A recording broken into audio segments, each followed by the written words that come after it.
What's up, ballers? This is Coach Carlos Andres Ruiz, and I am with my wife, Melissa Ruiz Vasquez. How are you doing today, Mel? I'm great. How are you? Amazing. So we have a different look today. Yep. You want to talk Trying to to us? change it up Change every it time. up? Yeah. You want to talk to us about the process of this look? Oh my god. I have to untangle it first and then I have to put some stuff I have to put plenty of water in it and then some Before you do product in the it. braids. Yeah, and then I do the braids. Oh, hmm wow, that's interesting. I guess I get to all And I the. have to cut like split it in half in a perfect line because if not, How do you figure out the back? technique. It's just practice makes perfect type. And that's Coach Mel. I feel like now I can find common ground conversation with the girls that we coach when I see You're their welcome. curly hair. Yeah. Zoe has curly hair, right? Does she? I feel like her hair Probably. is mad Yeah, curly. yeah. Okay, so I can talk to her about curly hair. I think I've only seen you once with straight hair. hmm If I could be honest, it didn't look good. That's crazy. Should I not be honest? When was that? It Was was that in when, North Carolina? yeah, it was. That was because I know why. I don't know if I mm, know why, but part of the reason why they didn't look great is because you hadn't gotten a haircut in a while, mm-hmm. so the end of it looked Yeah. so it was just like straight like with whichever way your length was Mm-hmm. versus straight but Like clean lined up. cut. Yeah, yeah, basically. Lined up. But yeah, I mean, Mm. I gotta be honest. No, that's fair. But I think when I cut my hair like nice and like it's all done correctly hmm because you gotta wash it in a certain way before you strain it, and you gotta do because it was also like super like from the product I was using, the roots of it was not looking good, and then on hmm top of that, the layers were all Yeah. off because I had a pixie cut before that. So What's a pixie cut? that's like how you met me. So like the like Oh, really short hair on the sides, yeah. and then kind of like a guy cut, honestly, Okay. but like for women, and it's Got it. like certain lengths at the top, Okay. whatever. But imagine that, like imagine you just let your hair grow like as it is right now. I have. No, I know, but like, I have braids too. Some of our athletes have seen. ooh, I gotta edit the picture so that we can throw that in there. This is gonna be cut. But yeah, it was just it didn't. That was not optimal straight hair Okay. situation. So But like, straight hair is easier to deal with. abs a thousand, a million times. Yeah. Yeah. But you're choosing inconvenience over convenience. Damn, yo, that's gonna be clipped towards the That's end. gonna be. It was a good dab too. Yeah, it was. This weekend we had a ballers call. It was our last call of this season, and we talked about the relationship between convenience and inconvenience, and how everybody wants to be great, but everybody also wants convenience, and those two cannot coexist. Mhm. I think there is a relationship with inconvenience that we need to reimagine. And for me, if I mean, I don't know if it matters, but for me, I would love for you to keep your curls as Yeah. inconvenient as it may be.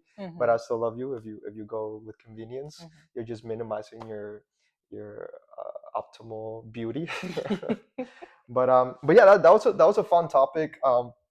I think we also had some comments. We posted a little bit about it, and it resonated with people Mm. that there needs to be a relationship with inconvenience in order for you to almost unlock and achieve a greater version of yourself.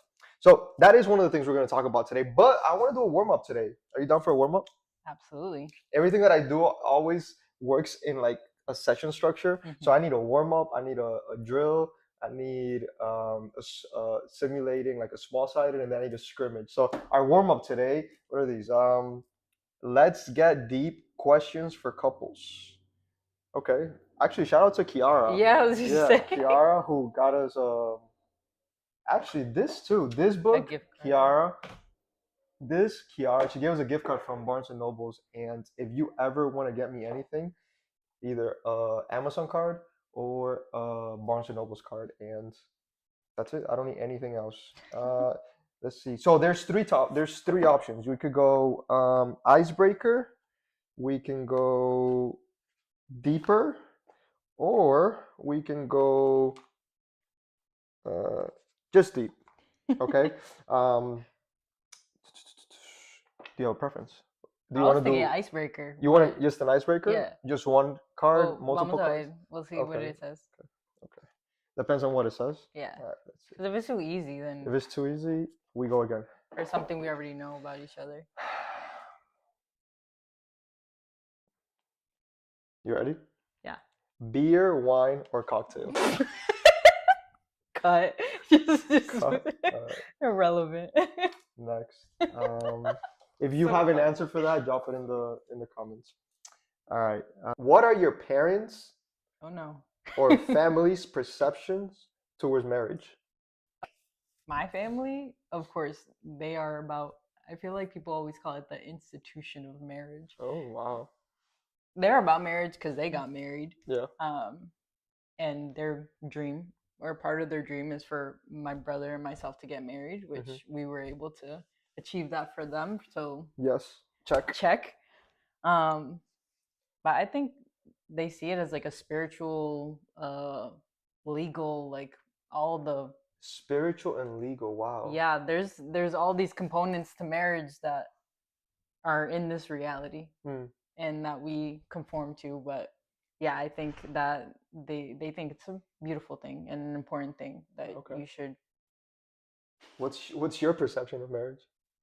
I think it's intimate and it's a spiritual connection, but it's also something that is there's here in the United States, especially like there's a legal component to it. When we were doing all our marriage planning and stuff like that, there's stress because you start thinking about it. Like you think about it hypothetically when you're younger Yeah. and when there's that person's on the picture yet, and maybe when you're not, you understand that it's something that happens and like there's a certain plan to it. Like you get the white dress, you find the venue, you do all this stuff, but then when you're actually in it, you're like, what am I supposed to do here and why? Like, I thought it was just about me and my husband or Yeah. soon to be husband, and suddenly there's the outside factors that you Yeah. have to consider, and it almost becomes a political thing, and it's kind of exhausting. But It is exhausting. It not is. not our marriage, Oh, but okay, like okay. Shoot, I was not supposed to. shut Nice. up.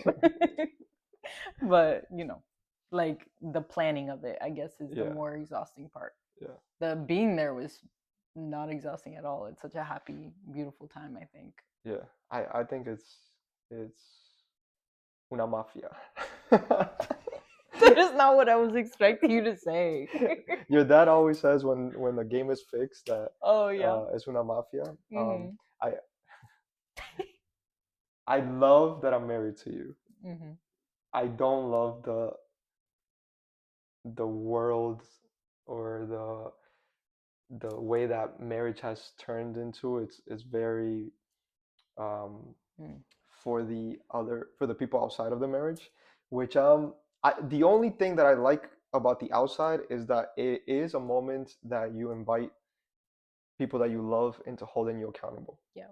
And that I think is so powerful, not just in Mm. marriage, but accountability uh, really unlocks a level of honesty with yourself and knowing that you have loved ones looking out for you, and to know that there's going to be part of marriage where it's going to suck, and you have told your loved ones that you're committing to this love story. Mhm. I think that's very important. Now, all of the other things I could do Mhm. without, Mhm. like the actual wedding, um, Like the celebration part of it. the celebration part of it, or like maybe not the celebration, but like how big of a event it is. Mm. Um, I could do without the ring, like the expensive ring. Like Mm. we have, well, what do you, we have Silicone. silicone. We are gonna get um, Like the more prestigious ones the or metal more the bands. metal bands. But when we do the bigger events, but I'm not compelled by it. I think it's so business oriented. I think I learned or I read about the fact that they turn to sell diamonds, they created a story around it. I can't imagine that Adam and Eve in the Yeah. beginning of time Mm. uh, did an exchange of rings. I know you didn't ask me from my perspective of marriage, but I Yeah. So any no. Tell me more. Tell you more. Yeah. I, Or you your know, family's perception. you know, I don't know if I'm gonna answer for my parents or my families, but I do know that as a young uh, Christian, Mm, the word marriage was always next to the word sex, mm-hmm. and it's almost like they infuse fear to have sex Yeah. in a way that um, if you have sex outside of marriage, it's almost like it's a one-way ticket to hell. It's I just saw like like get somebody out in the the car, car. yeah, you made Sorry, bud. it. And and and and regardless of where you stand on that, it creates a narrative in which you begin to see sex as something negative. Mm, And so from whenever you start to feel urge to have sex all the way up until maybe if you're trying to not go to hell all the way until you get married, sex has been an enemy. mm, When the reality is like sex is one of the most beautiful things that God has created. In fact, without sex we wouldn't be able to continue life. mm. And and so I think that it's very dangerous to incubate marriage in real world scenarios, or to try to make people align with an agenda, whether it's a religious agenda, a family culture agenda. So marriage is just intimacy between two humans, and in every department, like mental, spiritual, physical. Um, all of our designs just coming together with a person that we choose, that we feel uh, we want to share that intimacy. And so that's what it is for me, but I will adapt. And I do think that I love to honor my parents and my loved ones, and so the wedding will happen. But yeah, that's marriage. I didn't intend to start with marriage. Yeah. But I did want to talk about sex, which is an interesting topic. There's a song that says, Sing it. no, I don't. No? That's like the only part of the song that I Oh, know. okay. So I did want to talk about sex though, because I think that it's a topic that everybody runs away from. Do you ever remember somebody giving you the sex talk? I just remember for some reason, and I think it was just purely out of like insecurity, embarrassment, like fear, Mm, probably. Like my mom, we still have the book somewhere of like your child is going through puberty. Like this is the stuff. wow. She tried to like read it with me, go through it with me, and I was like, Ma, Was it no. awkward? It was awkward, and I was like, Ma, no, I don't want to talk about this. Stop. And like it was, I think it was purely fear based at Yeah, my yeah, reaction because like I'm a curious person. I mean, I like learning things, yeah, but for some reason, when my mom tried to sit me down and be like, "This is what's happening with your body," I was like, "Please stop! Like yeah. I don't want to talk about this." So how do we? I mean, in soccer, when you're gonna play a game in the weekend, you practice all week. So you talk you talk about what's going on, what you perceive, what you feel in the middle of the game, and Mm, and how to go about uh, in-game performance. yeah. And so how do if we don't talk about it because it's awkward, Hmm. what's what's a better way to go about it? Just through games or through experiencing it, or So if we talk about it like it's a normal thing before it becomes an issue or a reality, like then it'll become more comfortable. Like, oh, I already know about this. yeah, Like that's why I'm feeling X, Y, and yeah, Z. Not I'm feeling this way, and now somebody's trying to tell me why I'm feeling this way. That's not going to go over as well. And mm-hmm, like when girls are going through puberty, uh mm.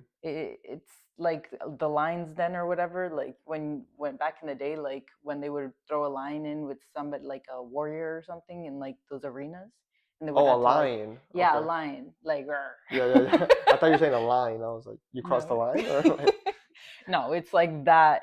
It's just freaking intense, like uh, it's, but I think my parents did, but it was more of like that fear, mm, um like you don't want to have sex yet because you have the chance of becoming pregnant and then you're throwing your entire life away mm. at the age of 12, Which 13, is true. 14, which isn't Which, necessarily yeah, like yeah. it's not incorrect, Mm-hmm. like it's definitely a fear. You should have reverence for it. Yeah, Like yeah, this is how life is created.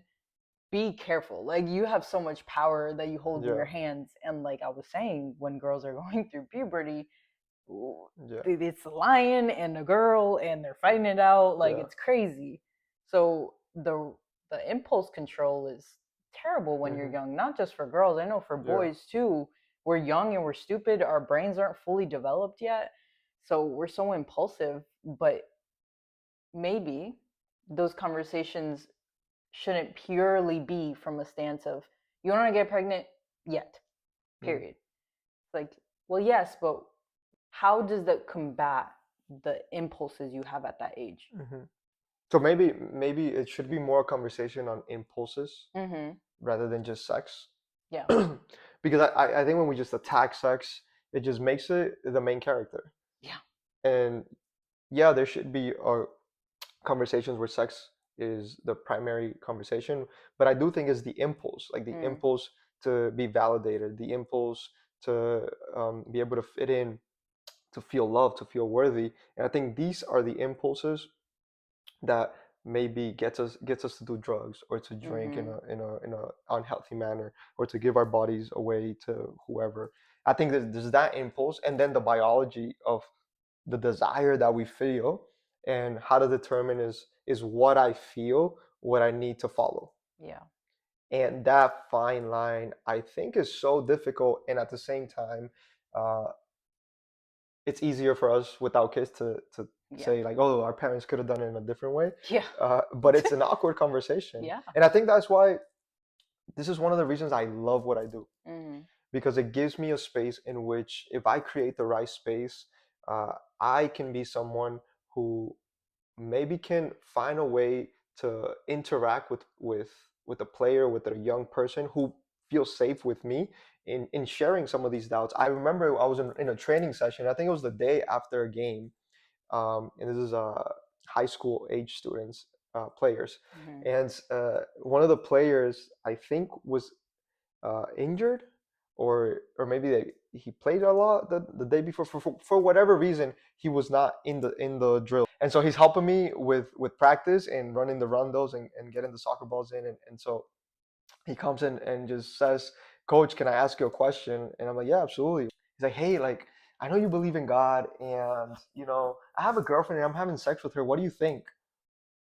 What do I think? What, not only that, but like there's 30 seconds left in the rondo, like what am I supposed to what am I Time's supposed to ticking. yell? But it doesn't have to be the sex talk, but I do think that what I do creates a window in Mm. which I can have a conversation with an athlete in a way that maybe they wouldn't have it with their parents, not because they don't Yeah. trust their parents, but I know that it's an awkward conversation on both ends.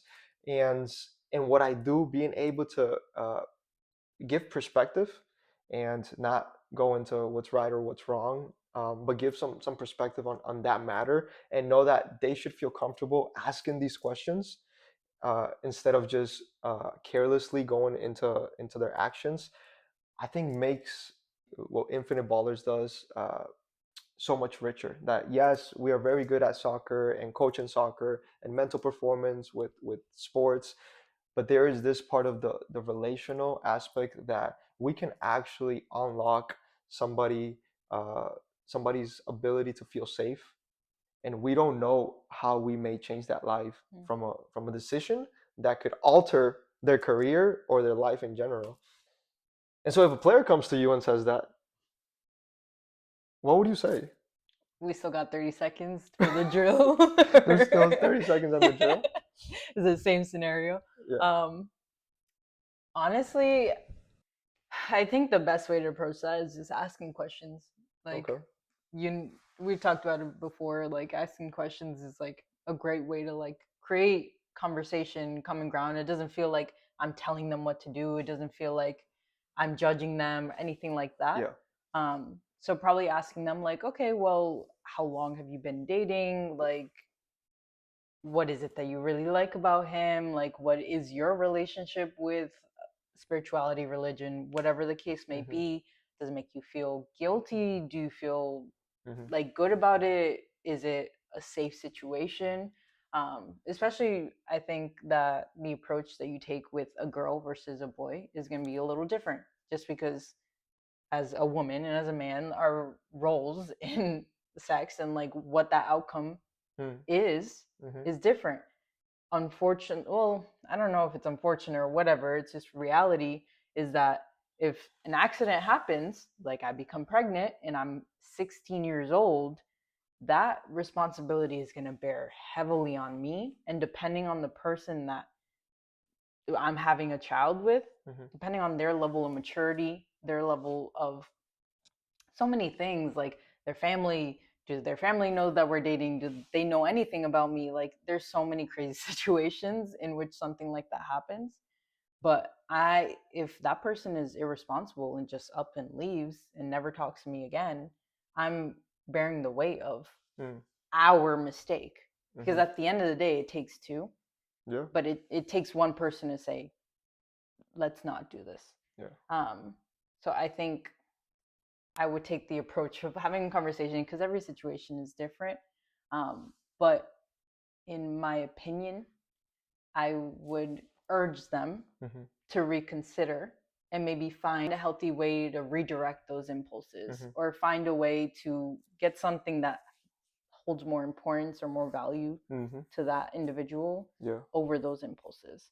Because I think if you find something that draws your attention away from that, that will be a more healthy way to try Mm-hmm, to avoid um, mm-hmm. essentially making a mistake when you're too young. Yeah. I think it does go back to part of the conversation we had this weekend in the Ballers Lab Mm. between choosing convenience versus inconvenience. And I think when we have these impulses, the convenient thing to do is to just do what my body is feeling at the moment and disregard the reality.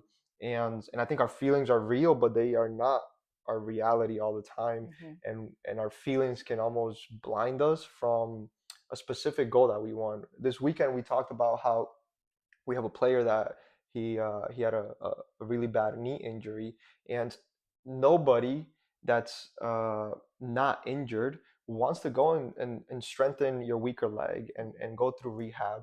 And so that's not something that we long for. But on the other side of this player's rehab is being able to play soccer again and kicking the ball again. And he texts me sometimes like, yo, I can't wait for that first game back. And I think it's a similar situation in the sense that um, if you, like you're saying, if you have something on the other side that is greater than this, it's going to be easier to not choose the convenient Mm-hmm. and choose what's correct. Yeah. And part of the compass that we try to give our athletes is when you're in a situation like this, not just sex, but any situations where you don't know where the right answer is, going in the way of, is this correct, or is this convenient? Mm.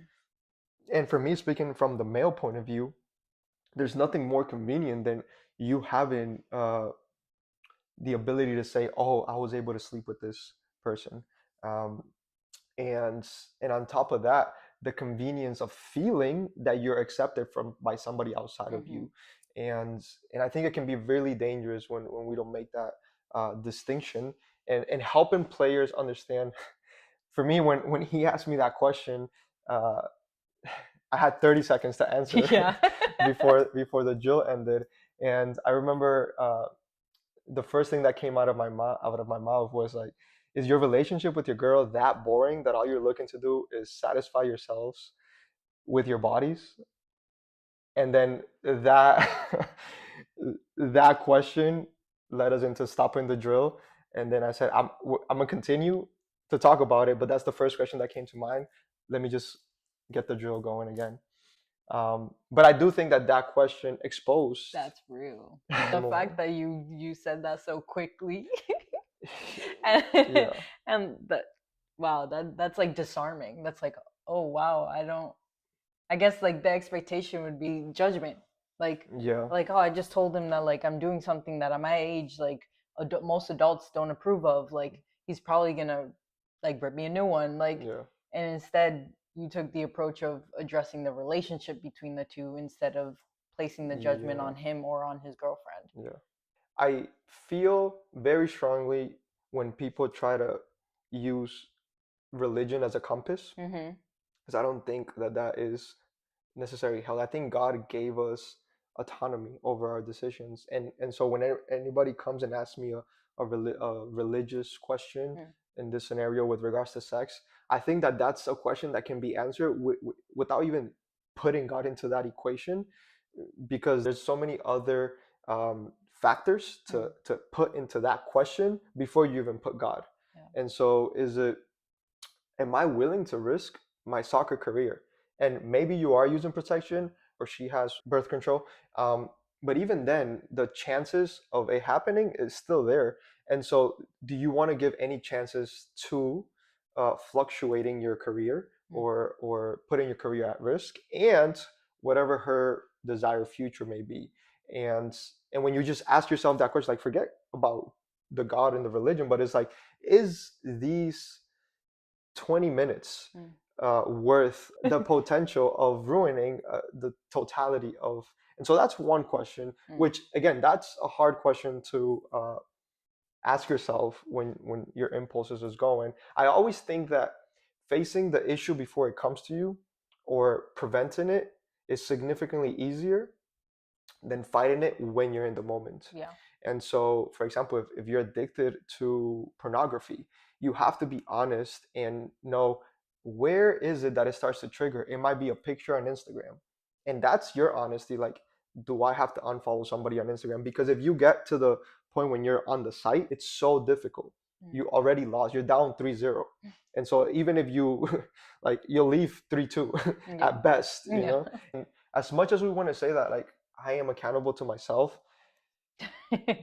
Sometimes it's not strong enough. Oh, I don't think it's strong enough. I don't think it's strong enough. I created a framework of how to help players optimize, and it's 5 A's, and I created a circle, and the first A is awareness, and then the second one is acceptance, then attitude, and then action. And this it was around the circle, and it felt like it worked amazing. Mm. Um, and then I input it in a version of my life that I was making very bad decisions, and I had the awareness, I had the acceptance, I had the attitude, and I had the actions, but that didn't stop me from making unhealthy decisions.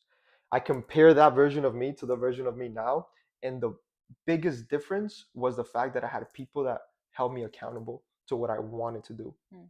And so there's something that unlocks this healthier expression of ourselves in spite of our human impulses. If you're listening to this, I really know how awkward it can be to have the sex talk. And maybe this is a place where we can help younger athletes or just anybody that deals with impulses, not just sexual impulses, but any other kind of impulses. And anything you want to add or say or. The important part, I think, is that understanding, like I mentioned in the past episode, is that we're all going through that. Mm-hmm, Like it's not like there might be people who don't necessarily go through it as strong, mm-hmm, but some people will need to hear something like this yeah. in order to avoid letting those impulses control their decisions. And like now that we're grown, it makes so much sense. Yeah. But when you're young, that doesn't That doesn't matter. click. It doesn't Doesn't it click. And doesn't I really don't know what clicks because sometimes I think about if I say this to a younger version of myself, will I Mhm. listen? Yeah. If it wasn't for the boundaries that religion created, Mm. will I listen? I don't know. I don't know. I know religion kept me under fear for a bit, but it at the end it wasn't strong enough. Yeah. and and then what there is on the other side when it comes from the religion point of view is a lot of shame and guilt that God is not on your side Mm. anymore. And I think that's one of the things that I want to make sure that this person left with. Yeah. After I asked them the question, uh, the intense question of is your relationship so boring, I said, hey, but by the way, you have to be convinced that God loves you whether you do that or whether you don't, that God is greater than our actions. And so it's fear around, is it religion? Is it that you believe that God will be will not be happy? Or do you feel that if you use God, this person is gonna out of fear not make these decisions? It's a fine line because Yeah. at the end of the day, you want to help them Mm. make healthier decisions. But I do think there's different points of views, and regardless of whether you end up doing it or not, I do think that you should have people that you can go to Hmm. if you did it, or if you're thinking about doing it, or if you're not sure about what to do. Having people around you that are experienced or older than you and will not judge you, I think gives you a little bit of a clear point of view, and help you make that decision in a way that the decision is actually better for you, for the other person, Hmm. for your family, Yeah. um, and whatever that decision may be. Like, because here, I guess sometimes we take the perspective that like the only right answer is to not have sex, Hmm. and I don't know where I stand on telling somebody what to do or what not to do. But on my personal beliefs, I have this strong conviction that everything ends the way that it starts. If I want to be intimate, is that something that will have the totality of our relationship when we're 81? And then that redefines intimacy, Mm. because at our age now, there might be physical aspects to it, but the totality of our intimacy at 81, can I still lose myself for 2 hours having a conversation with her and laughing and engaging? The relationship at the beginning needs to simulate what it's going to look like at the end. Mm. Everything in between is going to keep it from us getting to an end together. But yeah, I think that's something that I think I would consider at that age if I sat with somebody that I trusted and they told me, hey, like the reality is, you will not be able to do this Mm. at 81, Mhm. and not only will you not be able to do this, but if that was what it was founded on, you're really risking the outcome of your relationship, which then you're risking uh, your kids seeing that mom and dad can't be together. And I can't tell you enough about how much I can see how a divorced household affects the players that I work with.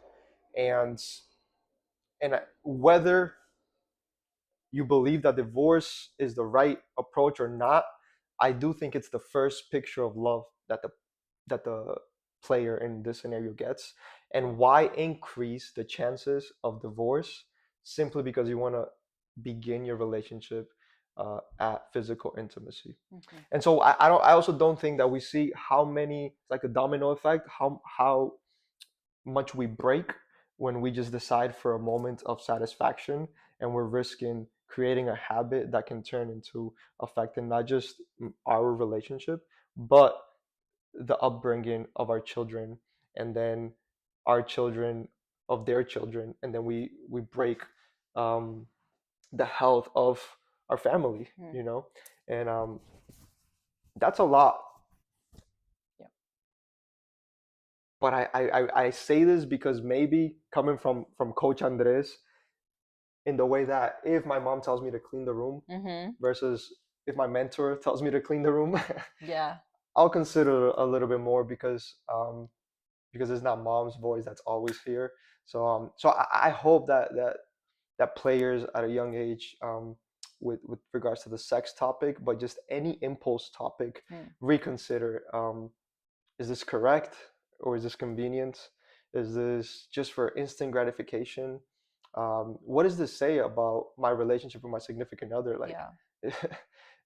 is it not fun enough, or is Yeah. it not compelling enough that we have to dive into the physicality to please? I don't even know if it's each other but myself. Yeah. And so to ask yourself all these questions before we make some decisions, and have somebody that just works with you on the field too, Mhm. and you feel comfortable with. But That makes me wonder, like, if or not the correct, but the more likely approach that will um really like hit or like resonate yeah. with young athletes specifically is being more challenging, Hmm. not more so of you shouldn't do this because you should be scared of this consequence, Okay. because we've talked about pregnancy, but there's also like the Yeah, STIs, yeah. like it's all like things that will impact you for a lifetime. um but like I wonder if the correct approach is to take it as a challenging them, like, is it really that boring, or do you really have nothing to talk about? Like, Hmm. do you is there nothing better you can be doing with your time? Do you not care about your relationship? Like, is this the foundation you want to set? Yeah. I wonder if having that approach, especially like if he came seeking you as his coach, Hmm. he knows that that's how you typically approach a team. Like, a Hmm. lot of Yeah, yeah, coaches yeah. have that perspective of, like, you guys have to be better, you have to do the best you can, is Yeah. very challenging. um so that makes me think, like, maybe with young athletes and controlling their Interesting. impulses, it's, you want to challenge them, rather you want to be like, don't do this because Yeah. this, almost, That makes a lot of sense because like yeah. I don't, maybe it was just me, but I got fit for my Mm. team, Mhm. but I don't love being fit or the Yeah. process of getting fit. Mhm. And so we don't love the process of feeling uh, Yeah. this impulse Mm. and not act on it. And it's almost like a fitness journey, Yeah. you know. But it does connect in it with let's coach them Yes. as opposed to like let's command them or Mm. That's let's the word. let's Yeah. dictate them Mhm. in what we feel is right. Um, I do think that can open and I as a challenger just innately Mhm. when I feel that I have a safe relationship with the person or the player that's asking me these questions, then I really go into hardcore coach mode Mm. and I do bring up statements that like I think casual sex is a declaration to yourself that you're not worthy of love. Mm. That's good.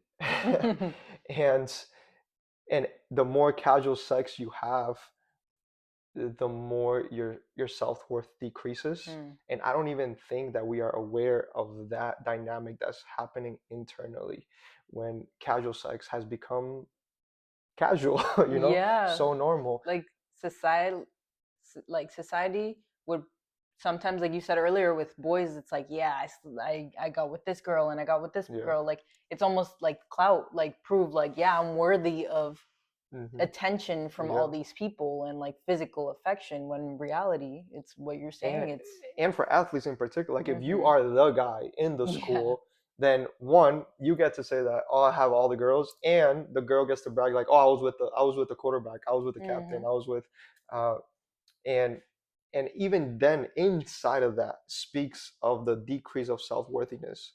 Like Mm. I'm trying to increase my worthiness because I was with the star player, Yeah. which then just means that like I don't have worth myself.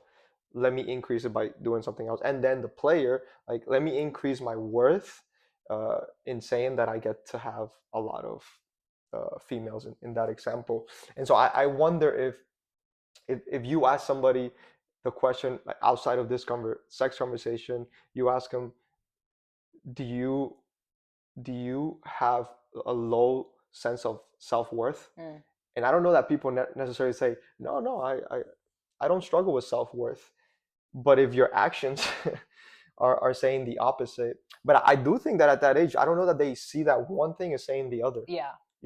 but internally, I don't think that our soul has a language. And Mm. I think our soul is just intaking uh, the the action of lack of self-worth and then Mm. you're suppressing yourself from the opportunity to having so much value on your body, on your emotions. And so I think that's another question that I would ask and bring it along with the coaching, bringing the self-worth. And I do think that there is something Yeah. like Yeah. like Ego. yeah, yeah, and being able like when you when you get something that is difficult to obtain, Mm. that actually has more value. Mhm. And being able to see yourself that way, like, yo, I am so valuable, like I'm not just gonna give myself to anything, Yep. even if my feelings or desires, like I am at a higher Mhm. um, frequency of impulse control. Yeah. And I think that will increase your value. The difficult part, I think, with that maybe is that the more uh, premium you become, the more you're gonna be Yeah. wanted. It's like when you're in a relationship, like maybe people want you more than when you were single. And so being able to deal with those, but knowing for sure that like I am just increasing my self-worth Mhm. to myself. and and I think that is also dangerous when you get to the religion talk, Mm. because if you've been told don't have sex, don't have sex, don't have sex, and you've created your self-worth only on not having sex, and then you have sex, then you decrease your self-worth, and then you think God hates you. And so then the next step to increase your worth again is to have more sex Mhm. because that's where I'm feeling validated and seen and wanted. Yeah. But anyways, Can I ask you one last question? one last question. Do That's you it. feel No, like you made an impact on that athlete in that conversation? do I feel like I made an impact? Like, did you follow up? Did I think the way that I evaluate my impact is in the fact that he came to me for that question. mm, And I feel that being able to articulate the the variety of perspectives mhm, is the best that I could do. And uh, I'm still close to that athlete, and he's always very open to sharing things. And I didn't follow up on that specific conversation. Um, that's a conversation that if they want to continue to talk about, but I do hope and pray that anybody that comes to me with a question like that, what I bring to them is a safe space, mm, clarity, not answers. I don't necessarily think that giving them answers is going to give them clarity, and support. And I think if that is the dynamic, I think regardless of the outcome, the impact was created. mhm. Good. That's good. Yeah.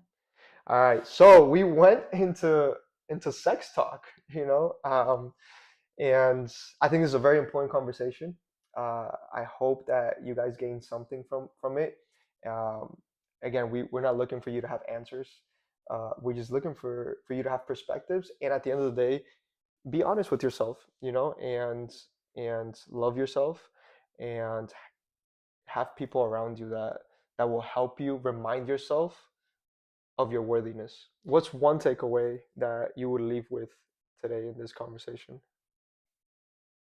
I think it's important to consider that your actions are representative of what you care about. Hmm. Um, that has been something for me. I know it's hard to come to terms to because often we'll say, I'm this, I'm that, I care about this, I care about that. But our actions will say another thing. Hmm. Um, and denial is what allows us to think that what we say is truly what we mean rather than what we do is what we mean. And have a crew, a group Hmm. that you feel will hold you accountable in that. I think that's a really good takeaway that you mentioned because it's so much easier doing things with a team than it is by yourself. Hmm. Yeah, that's good. Yeah. That's good. I don't know that I have anything to add. I was gonna go along the lines of having an inner circle, because I Mm-hmm. think that really unlocks. And when you have people that you share your dreams and your ideas and where you want to get to, they are the ones that are going to remind you when you forget. Mm-hmm. And not just when it comes to making sexual decisions, but just in about every other area of life. Uh, we are impulsive beings. Like that's what makes us so human, Mm-hmm. that we feel so much. Yeah. And being able to have people help us direct ourselves and where we want to head, I think really unlocks it. I do think that that's one takeaway. I do think that remembering that sex is good. you know, sex is not evil. Sex is something that was created, and not only does it feel good, but it is equivalent to livelihood. Mm-hmm. And it's the way in which we create more of us, and it's the way in which we create family. And so sex is never the enemy. I think God also loves you all the time, whether you come short in any area of life, or if you're perfect, uh, he loves you just as much. And I think those are two things that will help us in the moments where we come short. Have a tangible human that will help you through it. Remember that sex is not bad, and that God is on your team, and that when you make a mistake, don't run away from Him. Um, Run towards Him, and He will be there. He will be there with you. Yeah. So that is the end of this That's great. podcast. This I hope this is useful. This is helpful. For us, it's also a great moment to just have conversation and share our thoughts, ideas, and feelings. That's episode 3. Anything else, Mel? No? All right, beautiful. Thank you for doing this. I love you, Thank and this is so important to get out there. Thank you so much. you.